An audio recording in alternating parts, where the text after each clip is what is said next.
경기 침체로 가는 거네. 그럼에도 불구하고 가 되고 있는 상황이라서 해상 운송 업체들이 돈을 벌기에는 되게 좋은 상황. 매일매일 돌아가면서 조선 업체들이 수주 공시하고 있잖아요. 이제 시작했죠. 꽤는요. 허리도 오던 것 같은데. 투자자분들한테 꼭 부탁드리는 게 올해 휴가 가지 마세요. 돈 많이 모을 수 있는 시장인데 뭘 휴가를 가요. 시장에서 돈을 벌려면 중심에 있어야 돼요. 그 중심은 그 주제하고 맞닿아 있어야 돼요. 놀지 말고 투자 공부해라. 자주 오는 기회가 아니니까. 고정 댓글을 참고하세요. 오랜만에 신영증권의 엄경화 위원님을 모셨습니다. 안녕하세요. 안녕하세요. 저희가 세미나, YG클럽 세미나는 네, 부탁드린 맞습니다. 적이 있었고 스튜디오에 여기는 처음 오신 것 같아요. 저도 처음 오네요. 네. 네. 요즘 솔직히 여의도에서 조선주에 대한 관심 작년, 재작년만큼은 좀 아니죠. 근데 관심은 떨어져도 원래 생기는 거고 올라가도 주가가 생기는 떨어져도 거기 이거 왜 때문에 이러냐? 왜 이렇게 그 업황 대비해서 안 오르냐는 질문은 훨씬 많죠. 그래서 그 사이 좀 쉬었냐고 많이 물어보시더라고요. 그래서 누가요? 위원님이? 좀 한가했냐라고 물어보시는데 저는 더 바빴습니다. 사실 이제 조선사가 HBM도 만들고 디램도 만들고 네, 많이 에너지 올랐겠죠. 전환에 워낙 그 가까이 있는 산업이기 때문에 네. 저희가 그러게. 요즘 이제 시장의 관심이 또 다 너무 반도체에 넘어가 있어서 그런데 맞습니다. 사실은 또 조선주가 사이클도 크고 또 주가 오름폭도 또 컸던 만큼 꾸준히 또 관심을 가져야 되는데 와 엄경화 위원님이 조선주 투자의 법칙 조선의 공모답게 최근에 책을 쓰셨습니다. 네네. 법칙이랄 게 있습니까? 아 이건 출판사에서 네. 제목을 줬나요? 그렇죠. 반드시 돈이 되는 조선주 투자의 법칙입니다. 근데 이 표지 보면요. 이거 힌트인지 뭔지 모르겠는데 여기에 배가 있습니다. 어디지? 여기. 맞아요. 이게 사이클이야? 혹시? 그런 걸 의미하는 거죠. 네. 그러면 아직 사이클의 정점은 아니에요? 매우 초반이다라는 의미에서 슈퍼 사이클이라고 했잖아요. 일단 그건 아직 끝나지 않은 거예요. 이제 시작했죠. 네. 어떤 이유로, 어떤 근거로 어떻게 좀 말씀해 주시면 좋을까요? 과거에도 그러니까 배가 저희 많이 교체될 때가 보통 이렇게 업사이클이라는 얘기를 합니다. 네. 그래서 배는 그 30년 정도의 내용 연수를 받고 기본적으로 이제 물동량을 나르는 용으로 저희가 생각을 하잖아요. 네. 근데 이 배에 대한 투자를 항상 사람이 하는지라 항상 쏠림 현상이 있어요. 네네네. 그래서 1차 사이클이 언제냐면 오일 쇼크 때입니다. 그거는 70년대요? 네. 예. 그래서 그때 당시 이제 굉장히 많은 배가 발주가 되었고 그러고 나서 이제 그 배들이 쏟아져 나왔으니까 그때도 다운 사이클을 되게 저희가 세게 경험을 했을 거잖아요. 그러고 나서 이제 그 배들의 내용 연수가 많이 차서 교체를 해야 될 때가 됐을 때쯤 저희가 지금 기억하고 있는 그 2007년에 불조선장이 있었던 상황이었습니다. 그때 현대중공업이 시가총액 2등까지 갔었나 막 그랬었잖아요. 네, 맞습니다. 예. 그때 당시 기준으로 분할 전에 50만 원까지 가고 막 이랬었으니까요. 그래서 그때 이후로 그러면 그 다음 사이클이 되려면 그때 이후로 또 30년 정도가 흘러야 되는데 네네네. 이제 그런 상황이 지금 아닌 상태잖아요. 거의 한 20년 조금 안 돼서. 네. 예. 그래서 원래 그런 패턴을 떠나서 저희가 이제 선박 시장에도 또 다른 이제 룰의 변화가 생기게 되었는데 뭐 주구장창 몇 년 동안 들어보셨던 친환경 선박으로 바꿔야 되는 그 룰의 변화가 있는 상태이고 이렇게 되면 배를 양껏 쓰건 말건 상관없이 일단 그 규칙에서 벗어난 배들 같은 경우는 교체를 해야 되는지라 저희가 그럴 때는 이제 한 18년 정도, 뭐 12년 정도밖에 쓰지 않았음에도 불구하고 교체 사이클로 들어갈 수 있습니다. 근데 이게 소위 얘기해서 해운사들이 내가 지금 힘들어 죽겠는데 배에다가 어떻게 투자를 해? 이런 상황이면 그게 안 될 건데요. 네. 코로나 팬데믹이 이 부분을 완전히 바꿔놔가지고 네. 지금 이 산업계에서의 부는 선박 시장 안에 굉장히 많이 쏠려 있는 상황입니다. 기억하시겠죠? 저희 부가요? 네, 부가 돈이? 부의 수지는 예. 그래서 선주들이 굉장히 부자거든요, 지금. 그래서 예전에는 막 한 푼 두 푼 아껴가지고 막 이거를 조금이라도 싸게 해야지 막 이런 거에 엄청 신경을 썼다고 하면 지금은 뭐 바꿔야 되면 빨리 바꾸지 뭐 투자 집행해 막 이렇게 되는 식으로 바뀌어서 2021년부터 최근까지 저희가 분명히 그 사이에 해운시황은 굉장히 등락이 있었잖아요. 네네네. 근데 발주는 그 이전 2007년 때보다 훨씬 꾸준하고 많이 나오고 있는 상황입니다. 그러니까 어떻게 보면 30년 탈 수 있는 배를 10몇 년 만에 바꾸라 그러면 되게 배 아플 텐데. 네네. 근데 이제 규제상, 환경 규제상 어쩔 수 없는 거고 마침 코로나 때 돈도 많이 벌어놨겠다. 네, 맞습니다. 그 발주 수요가 나오고 있는 거고. 근데 이제 주식 투자 오래 하신 분들은 아시겠습니다만 사실 조선주가 랠리 시작한 게 한 4년 가까이 되지 않나요? 그렇죠. 거의 뭐 22년, 뭐 23년 22년부터 약간 시작해서 예. 예, 올라가기 시작을 했으니까 그런데도 남아 있다는 거예요. 그 그런 데도 교체 남아 수요도 있다고. 그렇고. 예, 교체 수요가 일단 교체가 너무 된 비율이 낮은 상태이고요. 아, 그렇게 발주를 했었어도요. 그리고 이제 저희가 굉장히 구체적으로 그 언제부터 탄소세 부과합니다. 막 이런 것들이 이제 구체화되다 보니까 조금 더 명확했죠. 옛날에는 규제가 분명히 언젠가는 시작이 될 건데 예. 도대체 언제부터 시작이 될 것이며 내가 들고 있는 이 배를 퇴출을 시켜봐라, 더 써봐라. 이제 이거에 대해서 굉장히 고민을 할 만한 상황이었었는데요. 네. 이제 방향성에 대한 변화가 일단 없고 이게 이 선주들의 재무적인 레벨이 많이 올라가다 보니까 좀 급격하게 빨리 진행이 되고 이 부분에 대해서 대처를 빨리 하는 것이 내가 경쟁사보다 훨씬 더 이 운송업에 대한 지속성도 높게 가져가면서 더 많은 돈을 벌 수 있는 쪽이라고 판단을 해서인지 방향성이 확실히 좀 명확해진 상황이라서 그러니까요. 대부분 교체를 하지 않을까라고 책에서도 생각하고 있습니다. 앞으로 10년을 좌우할 교체 수요가 남아 있다라고 하셨어요. 네네. 그러니까 지난 3, 4년이 아니라 앞으로 10년이. 네, 그럼 언제까지 보시는 거예요, 여러분? 지금 전 세계 조선소들이 사실 네. 전 세계 조선소라고 해봤자 이제 진짜 한국, 중국밖에 거의 안 남은 상황이긴 한데요. 열심히 일하면 저희 1년에 한 2,000척 만들거든요. 상선 기준으로. 한국, 중국이 열심히 다 예, 만들어도 한국, 2,000 중국, 일본, 뭐 유럽 남아있는 그 작은 조선소까지 아주 열심히 일을 해도 한 2,000척 정도 만듭니다. 네. 근데 전 세계 배는 여객선을 포함해서 모두 다 한 11만 척 정도 있는 상황이고요. 이 중에서 21년부터 최근까지 열심히 발주해서 저희 그러면 오염물질이 덜 발생하는 네. 조금 좋은 연료를 쓸 수 있는 배로 바꿀게요. 라고 해서 그거를 실행에 옮긴 선주들의 배가 전체 배 중에 한 3,000척도 되지 않는 상황입니다. 21년도부터요? 예, 21년부터 열심히 발주해서 그게 이제 인도가 되기 시작한 건 사실 24, 25년에 이제 막 인도가 많이 되기 시작했을 거잖아요. 네. 그래서 실제로 지금 지구상에 돌아다니고 있는 배들 중에서 저희 벙커 CU 안 쓰고 LNG 쓰겠습니다. 막 이런 배들, 완료가 된 배들이 2,000 몇백 척밖에 되지 않는 상황입니다. 전 세계 11만 척 중에서 3,000척이 네네. 안 된다. 네. 물론 이제 그 11만 척을 다 일거에 바꾸는 것도 아니고 다 바꾸는 것도 아니겠지만 네. 바꿔야 하는 배들의 비중은 또 상당하다라고 보시는 거예요. 거의 대부분이라고 보는 게 이게 2050년까지 넷제로를 실행을 하겠다라고 예. 선박시장도 얘기를 해놓은 상황이라 조선소들은 그래서 이제 지금 우리가 많이 발주하는 LNG 추진용 선박은 그냥 중간 단계일 뿐이고 궁극적으로 연료 안에 아예 탄소가 없어야 되는 그런 연료 체계로 가야 되는데 그렇게 되면 이제 뭘로 할 것인가 이제 그 다음 대세가 뭐가 될지에 대해서 엄청나게 연구 개발을 하고 있는 중이거든요. 물론 2050년까지는 그 사이에 거의 뭐 한 30여 년 남아있기 때문에 네. 그 사이에도 배의 연한은 뭐 한 차례 이상은 돌아가겠지만 그렇죠. 어떻게 보면 이것도 역시 징검다리로 계속 바뀐다는 그리고 거예요. 이제 규제도 언제까지 몇 퍼센트 줄이고 언제까지 몇 퍼센트 줄이고 이런 식인데 지금 현재 한 26년 이후로 봤을 때 전체 많은 수량을 차지하는 배들 중에서 한 40%는 규제를 뭐 완성시키지 못하는 막 그런 영역에 들어가 있는 배들이 굉장히 많은 상황입니다. 근데 이제 이쯤에서 조선주 공부 많이 하신 분들 아마 아실 텐데 아니 그러면 그 11만 척이나 되는 배가 많이 있는데 상당수가 부가가치 낮고 중국이 뚝딱뚝딱 만들 수 있는 뭐 벌크선이나 뭐 아니면 뭐 탱커 이런 거 아니냐. 우리 조선소가 할 수 있는 것들도 좀 발라내야 되잖아요. 수주할 확률, 이익 측면 좀 어떻게 나눠서 볼 수 있을까요? 근데 이 저부가가치 배가 그 저수익성이지 않을 수 있거든요. 실제로 그 2007년에 그 호황장일 때 주인공 선종이 뭐였는지 기억해 보시면 그땐 벌크선이었어요. 저희 철광석이랑 석탄 같은 거 날리는. 그 중국의 수요 덕분에. 네, 모든 상선을 통틀어서 가장 저부가가치 선박에 속합니다.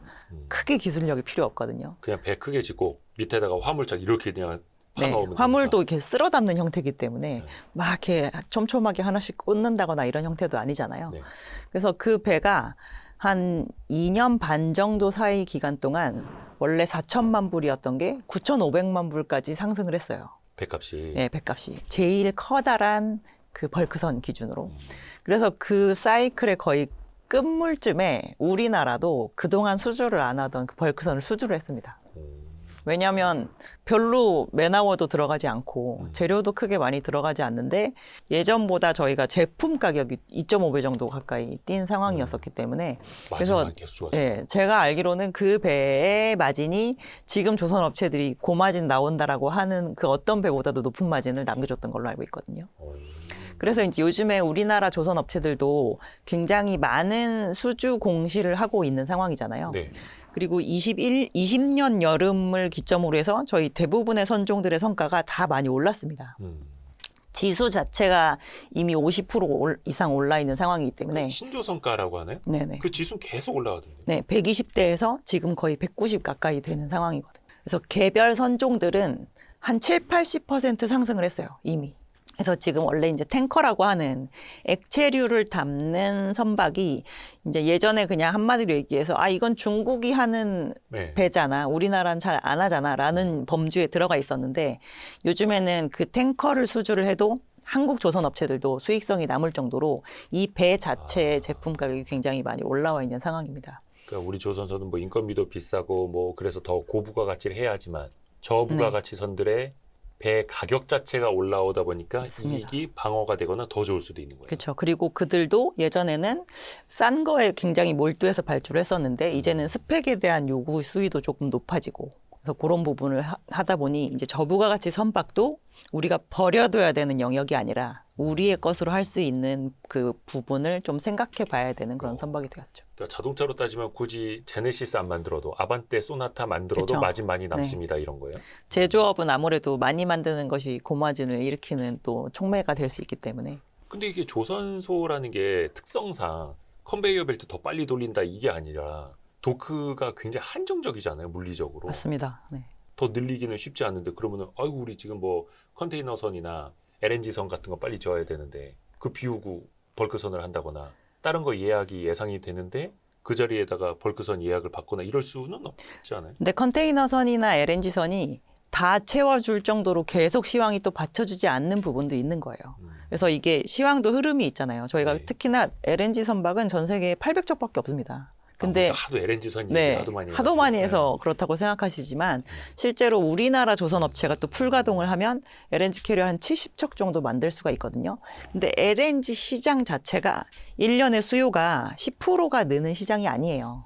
그래서 1년에 7, 80척이 계속 발주가 나갈 거라고 생각하는 건 이 해상 물동량 자체도 계속 10%씩 늘어준다라는 가정인데 사실 그렇게까지 늘진 쉽지 않죠. 않거든요. 예. 그래서 그런 부분이 빌 때는 또 다른 걸로 대체를 해서 저희가 쭉 계속 제조 가동률을 높여서 가는 게 오히려 조선 업체들 입장에서는 수익성을 길게 가져가고 이 조선 업체와 협력으로 연결되어 있는 업체들도 뭔가 매출의 빈자리가 없이 쭉 갈 수 있는 그런 길이 되는 거죠. 그러니까 마진이 좋게 계속 유지를 하면서 저기 고객들은 계속 줄 세워놓고 네, 맞습니다. 근데 그 사이에서 또 이제 공급 과잉이 되지 않을까 염려가 되는 측면은 뭐 반도체로 따지면 이제 생산 라인 증설이 될 네네. 텐데 이 책에도 보니까 2004년에서 2010년 사이에 호황기에는 조선사들이 성장에만 집중했다. 맞아요. 근데 지금은 많이 다르다고요, 오히려. 그때가 사실 운임 시장이 좋아서 조선 업체한테 막 돈 싸들고 배 좀 만들어 주세요라고 오는 그 정도는 훨씬 셌습니다. 제가 그때 이렇게 시장에 해운사 분들이나 선주분들 만날 일도 실제로 있어서 이렇게 만나보면 일단 눈빛이 달라요. 그리고 분명히 이 사이클이 언제 꺼질 거라는 것도 알고 계십니다.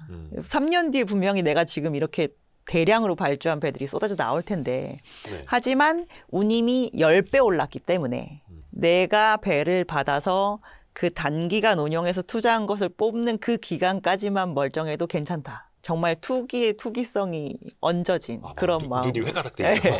네, 많이 이렇게 되어 계신 상태였거든요. 그게 2000 뭐 한 6, 7년 뭐 이럴 때요. 그때 이제 매우 그랬죠. 그리고 심지어 리만 사태 이후에 시장이 이제 꺼져서 다시 이렇게 좀 재반등하는 그때도 내가 누리는 그 기간 동안은 괜찮을 수 있지 않을까라는 또 그 수요가 그때 살아나는 약간 그런 모습을 그러니까 보이기까지 선주들, 선사들, 네네, 해운사들이. 네네. 근데 그 덕분에 당시 조선소들은 도크를 많이 확장을 했던 거잖아요. 심지어 조선소도 확장을 했지만 조선소한테 이렇게 배 일부 블럭블럭을 납품하는 업체들도 네네네. 나 블럭 만들어 봤으니까 나도 그냥 아예 배 통째로 만들 거다라고 해서 엄청나게 전환을 했습니다. 우리나라의 조선소가 수십 군데였어요. 그래서 그러니까 그때 막 호황이다 라면서 너도 나도 이제 배 만들자라고 해서 조선소 네. 만들고 맞습니다. 했는데 네. 그게 나중에는 좀 이제 어판 꺾이면서 부메랑이 됐고. 그렇죠. 근데 지금은 호황이다라고 하는데 조선소를 증설을 안 해요? 못 해요? 요즘에는 심지어 대기업들이 아직까지 본인들이 가지고 있는 이 설비를 다 돌리지도 않아요. 어디다 숨겨놓습니까? 그냥 멈춰놓는 유휴 상태로 두거나 아니면 적치장으로 쓰거나 이런 상황인데 그게 이제 2026년 들어서 드디어 가지고 있던 설비들 중에서 유효하고 있는 설비들을 약간은 재가동을 한다라는 의지를 시장에다가 표명을 한 상황입니다. 아니 그러면은 뭐 한 3년 전부터 그 물 들어오고 있었는데 왜 물 네. 들어올 때 노를 안 젓고 적치장으로 쓰고 막 이랬던 거예요. 근데 그런 것도 있는 하나로 것 더 같아요. 만들어야지. 조선업체들이 예를 들어서 내가 설비가 원래 5개를 운영을 하고 있었는데 네. 이제 힘들어서 지금 3개를 운영을 하고 있어요. 근데 이 중에서 하나를 다시 살려가지고 4개 해야지라고 하면 그 4개를 다시 운영하는 그 순간부터는 4개를 끊임없이 돌릴 수 있을 만큼 저희가 영업을 더 한다라는 전제가 있어야 되는 겁니다.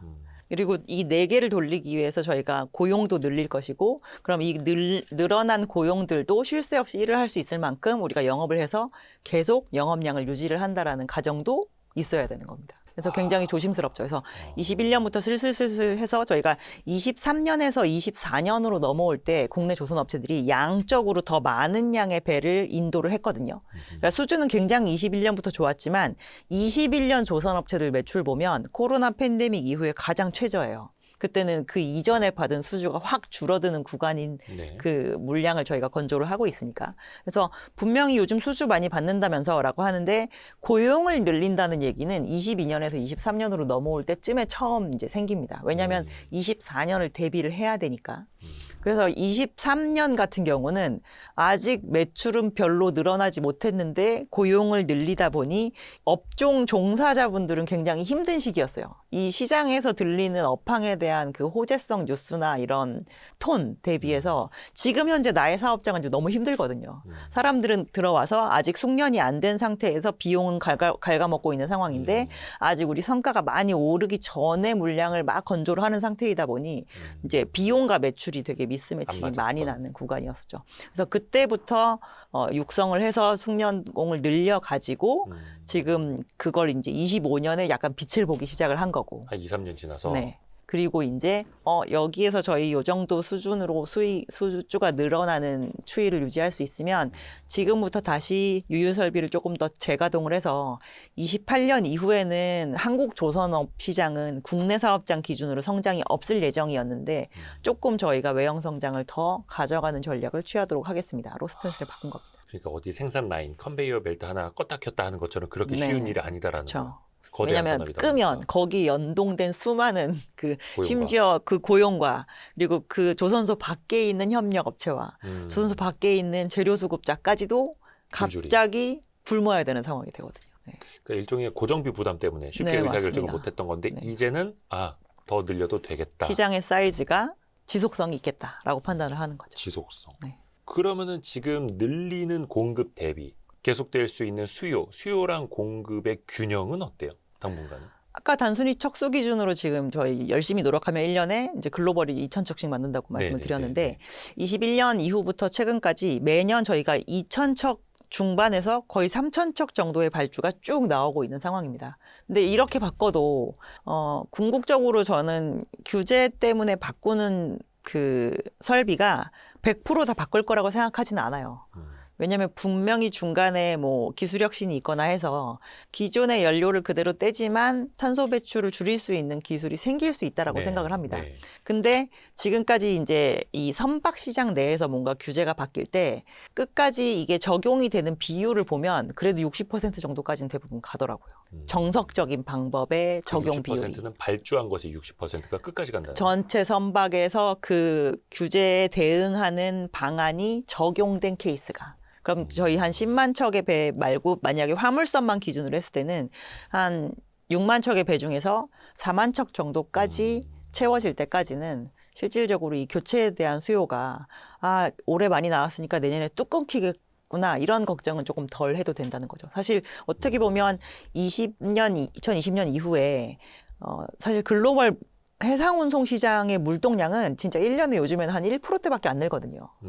그럼 11만 척에 1%면 사실 1000척을 조금 넘겨서 예. 발주를 하는 게 저희가 새로 필요한 거에 대한 수요를 커버를 하는 건데 그거에다가 저희가 교체 수요가 얹어지는 상황이 되다 보니 예전보다 이 수요의 들쭉날쭉이 일단 굉장히 줄어들었고 깔아주는 수요가 계속 생기는 건데 그 부분이 이제 교체 수요라고 저희가 거의 판단을 뭐 하는 겁니다. 환경 규제가 너무 고마운 거네요. 그렇죠. 규제가 굉장히 고맙죠.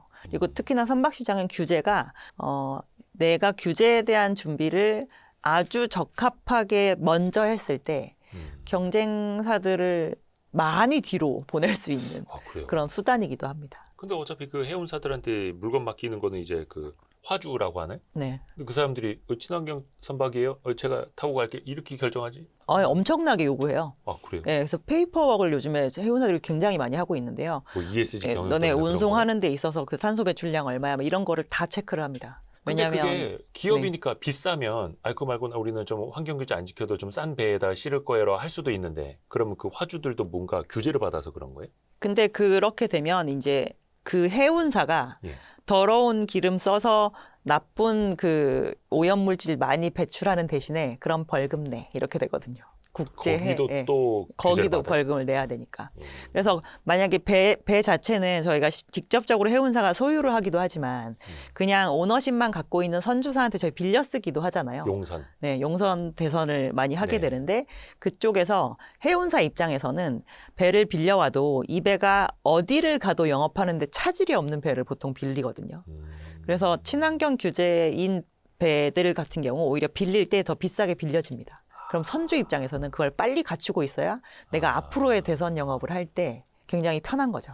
그러니까 렌터카, 쏘카 같은 거 탈 때도 네, 맞습니다. 어디든 주차할 수 있는 친환경 차야 되는데 어디서 그렇죠. 막 저희는 화물차 들어오시면 안 돼요. 매연 뽑는 차 맞습니다. 들어오면 안 돼요. 뭐 이러면 그 아무나 못 하니까. 네. 배가 갖춰야 되는 가장 첫 번째 덕목은 범용성입니다. 범용성. 네. 그래서 더더욱이 친환경 선박 이어야 하는 거예요. 이어야 하는 거고 요즘에 보면 그래서 이제 최근에 이건 뭐 책에 나와 있는 얘기는 아니긴 하지만 상황이 이렇게 돼서 사실 2024년에는 해상운송 운임이 23년부터 계속 내려왔거든요. 코로나 프리미엄으로 저희가 막 양껏 줬던 그 운임들이 제자리를 찾아가는 과정이었습니다. 네. 근데 특히나 그래서 24년 여름에 계속 이 SCFI라고 하는 컨테이너 운임이 정말 그 코로나 직전이 될 때까지 계속 내려가고 있는 상황이었었는데 네. 여기에서 어떤 운임이 갑자기 그거랑 거꾸로 가기 시작했냐면 스펙을 잘 갖춘 배를 누군가에게 장기로 빌리는 운임이 고공행진을 하기 시작을 하더라고요. 그래서 선주사들 같은 경우, 그러니까 해운사들 같은 경우도 4배로 100% 영업을 하는 건 되게 리스크가 큰 비즈니스거든요. 그래서 내 배와 빌리는 배의 비율을 일정하게 유지를 합니다. 그래야지 조금 융통성 있게 이 업황의 변화에 대해서 저희가 산업 대응을 안 할 좋을 수가 때는 있거든요. 리스한 거 반납하고. 네, 맞습니다. 이러려고. 그러려고. 근데 이제 이거를 확보를 하고 있으려다 보니 분명히 시장의 운임은 내려가고 있지만 좋은 스펙의 배를 빌려주는 사람이 빌려줄 때는 그쪽이 갑인 거예요. 왜냐하면 시장에 생각보다 좋은 스펙의 배가 아직 많이 깔려 있지 않거든요. 그래서 요즘에 이제 선주사들이 선가가 너무 많이 올라서 사실 25년에 조금 관망을 많이 했거든요. 시장에 대해서.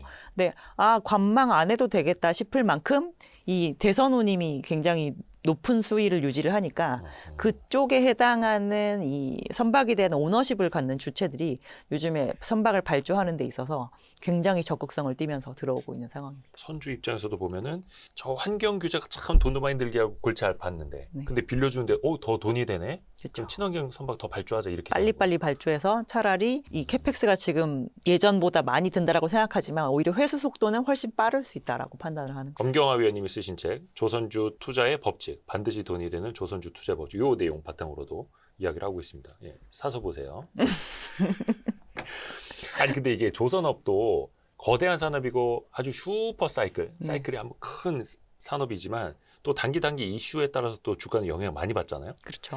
일단 그 미국하고 이란 이 협상이 또 어떻게 될지 모르고 일단 그래도 거의 이제 마무리가 잘 돼가고 있습니다만 이런 해협 하나부터 봉쇄되는 거에 따라서도 또 영향이 되게 커요. 엄청 크죠. 예. 예전에 그 에버기븐호였나? 그거 무슨 해협이에요? 스웨즈나 막았죠. 네. 하고 있을 때 길막 난리가 며칠밖에 났었고. 안 했어요. 생각해 보면. 그런데도 그 한 사이클이 컨테이너는 봄부터 그 다음 봄까지거든요. 1월부터 네, 12월이 아니고. 근데 이게 딱 봄 초입에 막 올해 장사를 잘 해볼까라고 했는데 이제 바로 막아가지고 그 한 해를 다 운임을 들어올린 결과를 낳았죠. 그럼 그 호르무즈 해협 사태는 조선업에는 어떤 영향을 미쳤던 거예요? 일단 조선업의 전방 산업에 해당하는 해상 운송업의 영향을 일단 보면 대부분의 선종의 운임이 지금 다 올랐습니다. 전쟁 전 대비해서 지금 현재 기준으로.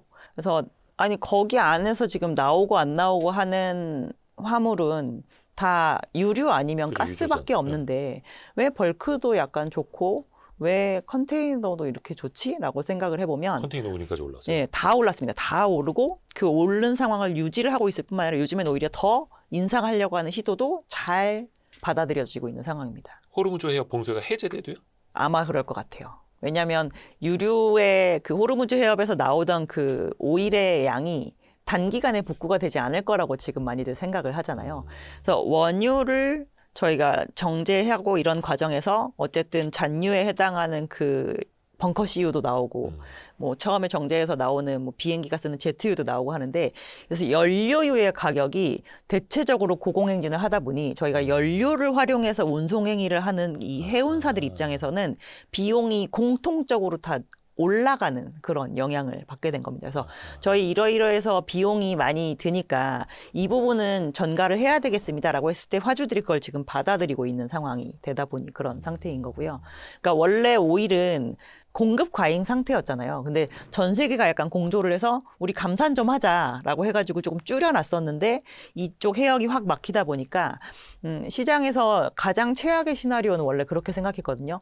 너무 모든 게 비싸져가지고 사서 쓰지 않고 국제 교역량도 엄청 줄고 이렇게 되면 경기 침체로 가는 거네라고 했는데 오히려 지금 해상 운송 시장에서 나타나는 부분은 이 호르무즈 해협에서 구하지 못하는 걸 다른 데서 구할 수는 있잖아요. 네. 그래서 좀 활발해졌어요.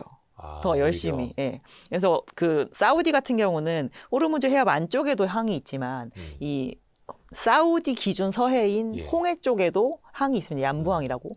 그래서 거기에 그 기항하는 유조선의 숫자가 갑자기 급등하고 있는 상황이고요.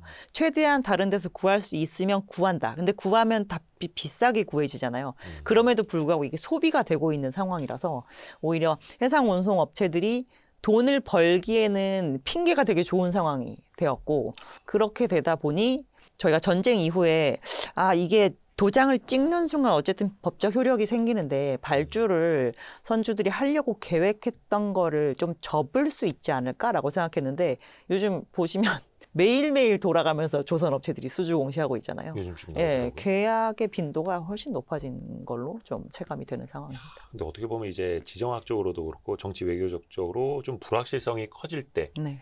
해운 운임이 이제 불안해지고 확 뛰어버리기도 하는데 그게 또 해운사한테는 또 장사하기 좋은 계절이 되는 거고 그렇죠. 그것도 왜냐하면 얼마나 모두의 민첩하게 문제가 대응하느냐. 되니까. 이게 일부의 문제가 되면 어떤 해운사는 피해를 보고 어떤 해운사는 수혜를 보지만 모두의 문제가 되는 순간 해운사에게는 공통의 고민이 되기 때문에 운임이 올라가는 쪽으로 작용을 하는 겁니다.